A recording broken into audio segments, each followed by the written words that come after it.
What's going on, guys? Welcome back, where I wanted to do a video on the cons of living in Tijuana. I'd be lying to you guys if I say I love everything, single thing about it, and there's not one thing that I dislike about it, because that would be a lie. So we're going to break down the cons for you in this video. I'm going to try to think of some.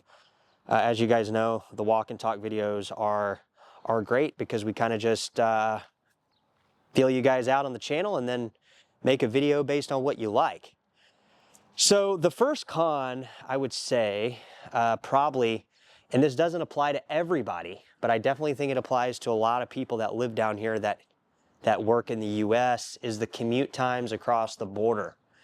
You have to understand that, guys, living down here in Tijuana and working in San Diego comes at a cost.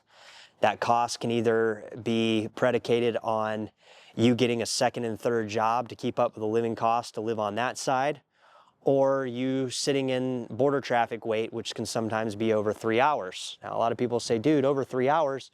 What are you talking about? The other day, it took you less than an hour to get over the border. Some days it does. A lot of days, it takes about an hour. You know, I was fortunate to work something out with my work where I don't get scheduled on Saturdays for right now. Unfortunately, Sundays is a day that I'm working. And basically, with that, Monday through Friday are usually pretty smooth. You know, it's usually under an hour and a half. And if you're in Southern California, really like an hour and a half in traffic, if you live in LA and some parts of the Southern California area, that's just typical Monday through Friday rush hour. I mean, a lot of people spend even longer, 2 hours, 2 hour plus, sitting in traffic. And that's just that kind of comes with living in Southern California, a city in an area that outgrew its infrastructure and the ability to build adequate roads and things like that. And the same thing applies down here. So I think, you know, that being a con, that really applies to people, I think, the most. And there was somebody in the comments that like got super pissed. They were like, oh man, I unsubscribed from your channel. I sat in the ready lane. It was so bad. You lied. It wasn't that I lied. This person probably went on a Saturday, and yeah, they probably spent a few hours in line. But you know, for me, I don't have to cross the US border even 3 days a week, usually 2 days a week, 3 days a week for work.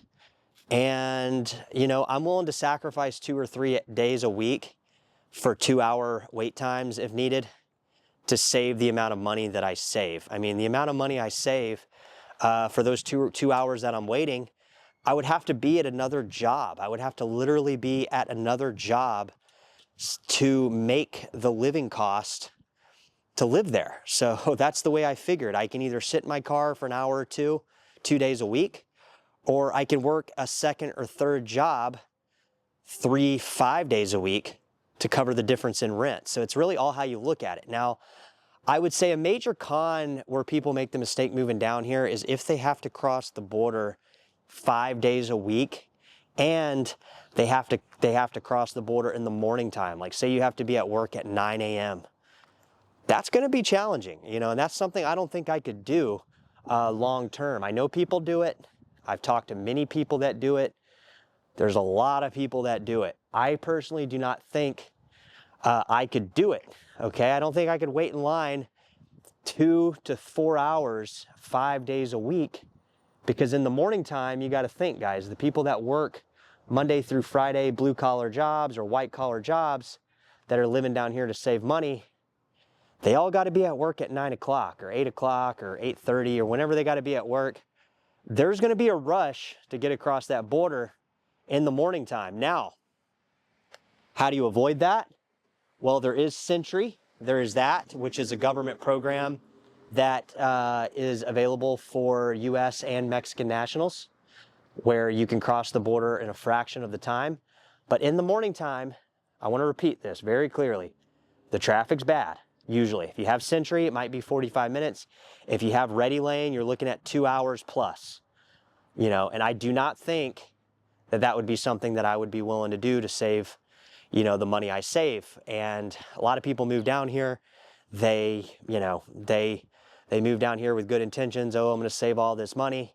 But, you know, sitting in line 2-3 hours every single day, 5 days a week, you know, getting at the line at 4 o'clock in the morning to be at work at 8, I don't think I could do that. But again, if you can have a job where you can come into work in the afternoon or after 11 or 12 o'clock or even in the evening times, like me, I'm in the service industry. I work at a great restaurant in San Diego. I don't work in the daytime, I work at night. So for me, you know, I bypass 90% of the traffic. I don't hit it. When I'm coming back into Tijuana, when everybody's coming home from rush hour back into Tijuana from San Diego, and they're hitting that San Diego local traffic and the Tijuana traffic, I'm not hitting any of that because I'm getting off at work at 10, 11 o'clock at night. I'm coasting right through the border with no wait. I'm at home in 30 minutes from San Diego. So it's really all how you design your life. When I first moved down here, I was working during the daytime a little bit, a couple days a week. But again, I was still going to get into the border at about 9 or 10 o'clock, and it really starts, you know, really that 5 to 8, 5 to 9 is really the troubling time where you have a huge amount of people commuting for their children to go to school, work, or what have you. So it definitely is a con, and it's a con that I want to break down for you so people don't move down here with the wrong idea. If you're going to come down here and you're not going to get Century, and you might ask, well, why don't you have Century? I got to reapply for Century because I messed up my application, and I'll just leave it at that. So I got to reapply for it. It just hasn't been on the top of my list because, again, I don't cross a lot. I don't have to cross a lot. So my real estate stuff I do wirelessly now, and you know, building this channel is a main part of my day. So I don't cross that much. I cross 2 days a week currently. 3 if I'm lucky, if I get an extra day at work in my side job, you know, at my part-time job at the restaurant. So yeah, there's that. But I mean, a lot of people do move down here and they're like, oh, I'm just going to save all this money. You know, I'm going to commute 5 days a week. I'm going to pretend to be Superman. And after a few months, they're literally fucking over it, you know, because they're literally, you know, it's a lot of work to cross the border like that. But if you get Century, I definitely think it's doable, even with the morning wait times. I mean, like I said, a lot of people in Southern California and LA and Los Angeles, you know, an hour and a half traffic is the Monday through Friday norm. I mean, that's just what it is. So another con, and this is going to get really specific, but it's only because it's been such an issue down here, is there's no Indian food. Okay, and I love Indian food. So I mean, to me, that's a definite con.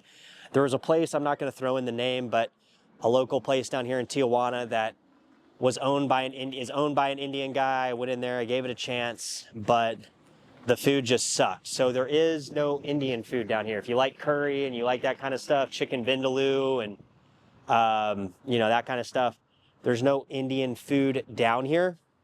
So another thing that is a definite con is the infrastructure. Okay, look at these roads. Take a look. This one's not that bad, but you know, do you see any drains? Do you see any sewers? There is none. Okay, and there's a few, just not on this road, but you get my point. There's no sewers here. So when it rains, this road becomes a giant sewer. Okay, and you have water coming down. If there's parts of Tijuana in the city area where you have literally roads that turn into rivers, okay? And then there's also areas that when it rains a lot, the sewer water comes up from underneath the ground, and it's not the best. The infrastructure down here, this is an emerging country. The infrastructure, look at the power lines over there. Somebody commented about those the other day. They're kind of just up there. We got power, but we don't got that nice and neat, you know, look at that. I mean, you see that up there? See if I can zoom in. So yeah, obvious. The infrastructure down here, is it as good as the United States? No. Is it 1/10 of the price? It can be. It can be 1/5 of the price. For some people, they move down here and they literally stretch their budget where they're not even saving money, which is kind of weird. I've seen, you know, I had a friend I worked with. She literally lived by herself and she had a 3-bedroom and she was paying $1,800. I'm thinking in my head, like, why? You know, a lot of people come down here and they want to try to pay Billy Badass, and they still live out of their means, and they really don't end up, you know, saving a lot of money. So that's one con. It's another con is the infrastructure. Not really a con. A lot of people have asked me is like, dude, can you drink the water? Is the water good? I don't drink the water, the tap water. For one, it's got high chlorine, but I don't drink the tap water in San Diego or Orange County either. I've always drank bottled water. Same thing down here. The water's fine. The water pressure on the shower is much better. They don't regulate that.